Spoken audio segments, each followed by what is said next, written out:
You're listening to the Betoota Advocate's weekly news wrap on Desert Rock FM 96.5. Welcome to the weekly Betoota Bulletin.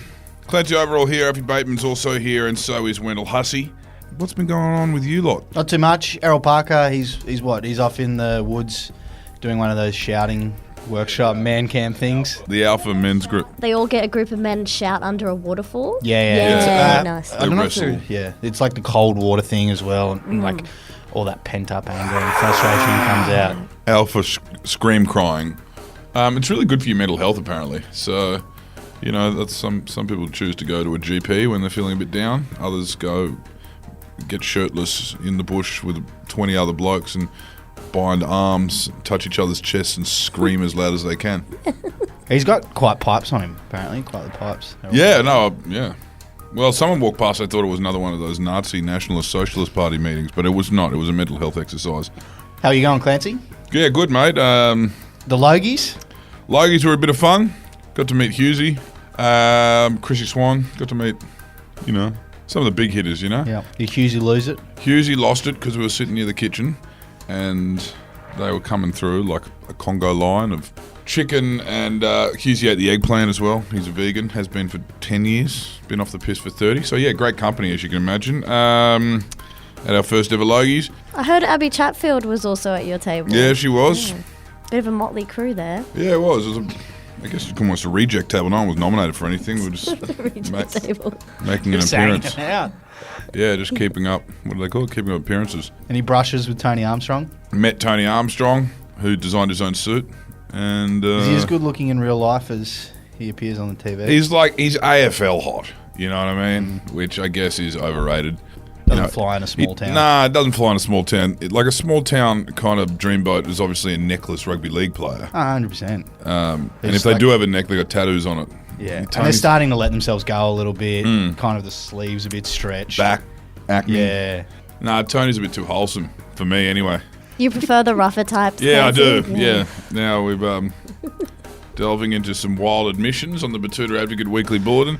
What's in the news this week, Effie? Well, kicking off, and vote no to the elites and their Indigenous voice, says mining tycoons, private prison bosses, Murdoch family members, and the remaining Liberal MPs. Yes, the only people whose lives might be slightly inconvenienced by a successful referendum result have this week met in secrecy to discuss the next phase of their plans to derail the Indigenous voice to Parliament. That's right. Mining billionaires and private prison barons whose tax-dodging multinational corporations depend on the lack of communication between politicians and the Aboriginal community leaders have been working tirelessly to maintain the continued silencing of First Nations people who may be able to offer our lawmakers critical solutions to solving the near third world standard of literacy and life expectancy amongst our most vulnerable citizens.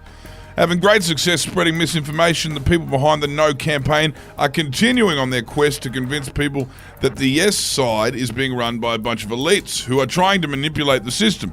Quite confusing.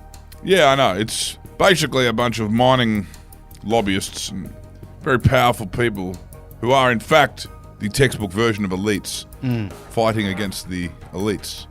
Because they think it's like a Brexit thing. Whereas the Brexit, you could argue that the elites wanted to stay in Europe. You could. London wanted to stay in Europe. The Northerners didn't. They didn't see any merit in it. And that was like elites versus the working class. To pitch that as the Aboriginal people are the elites, it's a very interesting play. We'll see how it pans out for them. What's next in the news? Well, we're going to switch to entertainment now, as exhausted after whirlwind press tour, Margot Robbie has slipped into the Uggs and cracked a Midori illusion on back porch of Currumbin Waters. Yeah, some much-needed R&R for Queensland and Australia's darling. After a chock-a-block few months of filming and marketing the biggest movie of the year, Margot Robbie has decided to treat herself to some home comforts. And hasn't she earned them? Finishing up in her home country, the Duchess of Dalby, by the Gold Coast, has decided to grab a slab of Midori illusions, slip into the comfy clothes and kick back in a veranda that looks over the Gold Coast canals. With a hen's night at the Burleigh Pav on this weekend, Margot says she wanted to just take a deep breath before going full send on Saturday night. I believe that's the biggest event of her year, is that hen's party Saturday night, Burleigh Pav, bunch of old girlfriends, that sort of stuff. Rosé on tap. Yeah, penis straws, etc. Yeah. Go off, Queens. Go off. And keeping with Barbie, deadbeat mate living off corporate misso's income is gonna have to leave Barbie land one day. Yes, that's the reality facing Betoota Grove man Brendan Rilken. The 38-year-old local stay-at-home boyfriend has so far refused to watch the new Barbie movie, mostly because of the smart-ass cracks his mates have been making about how the movie is basically a pink version of his own life. But given his girlfriend, who earns all of the coin, wants to go and see it, he's going to have to stump up and get himself to the movie after a hard day of doing whatever recreational activity he indulges in that day, whether it be golf, rock climbing, walking around, mostly sunbaking. Yeah. And it gets worse for the big fella, with wedding bells ringing in the distance and the little pitter-patter of footsteps not too far away. There are allegations that Brendo is going to need to leave Barbie Land and start living in the real world in a dual-income household at some point.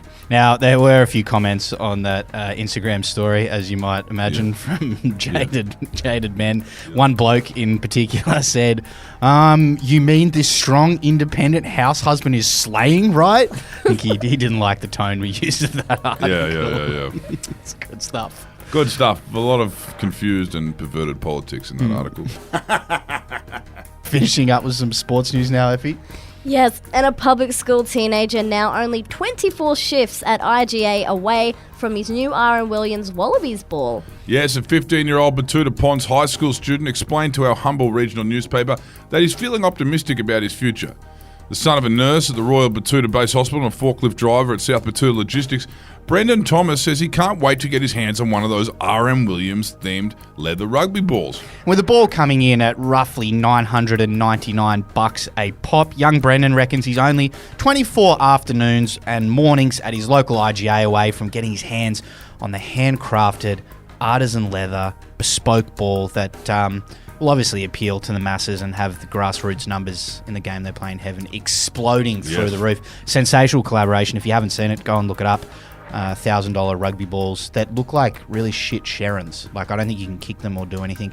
But as R.M. Williams says, they're probably going to take pride of place on the mantelpiece inside true rugby fans' homes. Yeah, no, look, it's really it's doing wonders out there in the Hawkesbury region. I believe they've got kids signing up by the Ute and Lorry Load, Western Sydney. This is the type of stuff, AFL has Auskick. Rugby League obviously has free rego. And pokies. Rugby Union has the R.M. Williams leather football. I believe entire cohorts of kids in Woy Woy and places like that have rushed to sign up after seeing this. They're so keen. Yeah. The jerseys are pretty cool too. Yeah, casting a wide net. They're doing wonders, and it's World Cup year, so no better time to do it. Anyway, that's all from us this week. Thank you for tuning in to the Weekly Betoota. Bye-bye. See you later.